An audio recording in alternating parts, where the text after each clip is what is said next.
it's not going to work this time. Rick has had it. I really wish I could believe that. Oh, Brooke, you can. Above 90% of the diet on our local television here would emanate from the United States. The influence of this sort of spread of North American media in our society is tremendous. We can see it reflected in terms of changing consumption patterns. Details coming up after we check the top stories. Today, because of television, if you look up, especially if you go down to town, you see every Dominican person is sharply dressed. They want a nice car, they want this, they want that. This is a change in that direction. However, this change is costing us very, very much because cars do not come from Dominica. The spares that maintain it doesn't come from Dominica. The insurance companies doesn't come from Dominica. And that is a big drain on the economy of our country in this Dominica. Someone has reportedly bid more for the name America.com. We in these developing countries all over the world are going through a deep psychosis because we really are being questioned about who we are, because everything's telling us that we shouldn't be who we are. We should be changing our societies to meet with this new age reality. That's it for Good Morning, Dominica. Have yourself a wonderful day. This has just infiltrated our society completely, you know, totally. You just walk down the street and you see it, you know, but I think what it gives us also, looking on the positive side, it gives us an opportunity, a challenge to say, how are we going to use this positively? You know, how are we going to use this to affect our youth and the next generation who are going to lead our nation?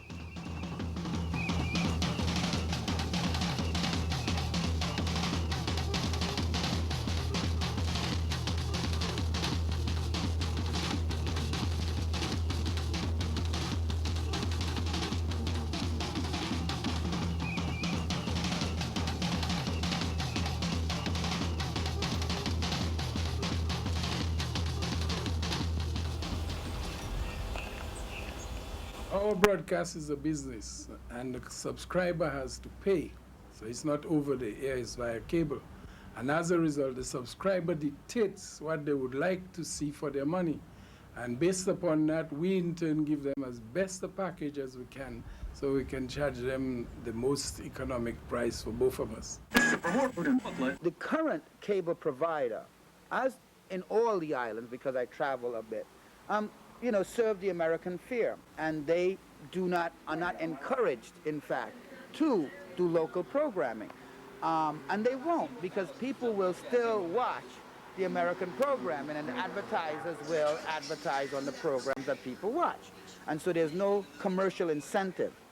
I believe that licenses should be tied into a certain amount of local content. You cannot get a cable license to bring in these foreign stations unless you commit to doing 20% local programming.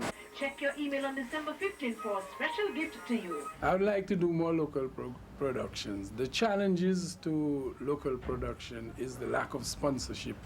Our experience is that Dominican people are very receptive to local programs on television.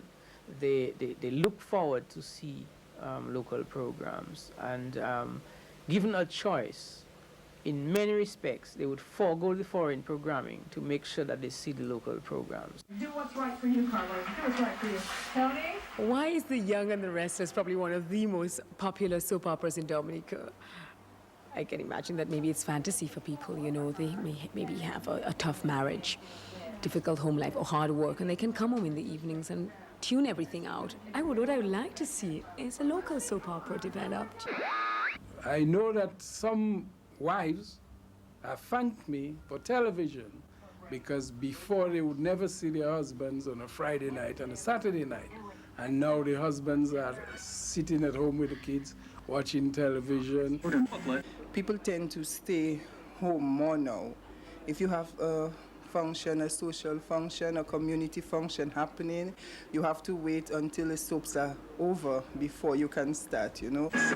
Well, obviously the first social impact is that you lose the social life, you know, in your communities, where people would sit in, even if it's a rum shop, and talk, maybe if it's politics or about their agriculture, what happened today and what they're dealing with, maybe some disease on some plant, they're not doing that anymore. They're sitting around with their, whether it's rum or beer, and they're looking at this box, You know, it's the same thing with the children. They're not playing their games. They're not going out and enjoying the nature that we have so much of in Dominica.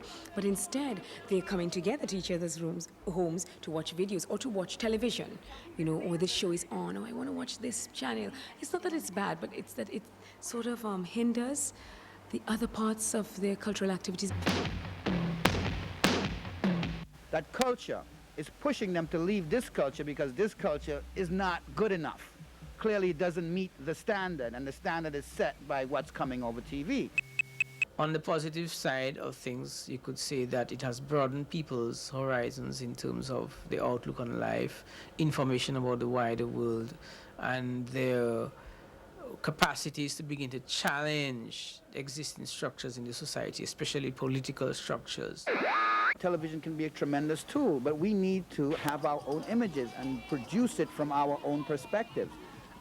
This is, I think, the challenge for governments and individuals in these societies to, in fact, businessmen, to commit to local programming. It is really an essential thing to even sell their products so that our culture remains in the minds and the consciousness of our people.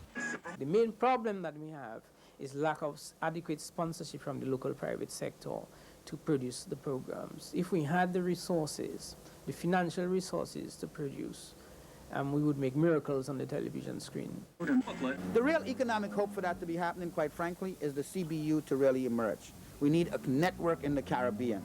The Caribbean Broadcasting Union out of Barbados has a network right now of all, like Marpin is a member, all the local stations, St. Vincent Television, etc., are members of CBU. They need to accept that what we want to do is create a cable network. And all of us will be that, and that we will collectively invest in local programming.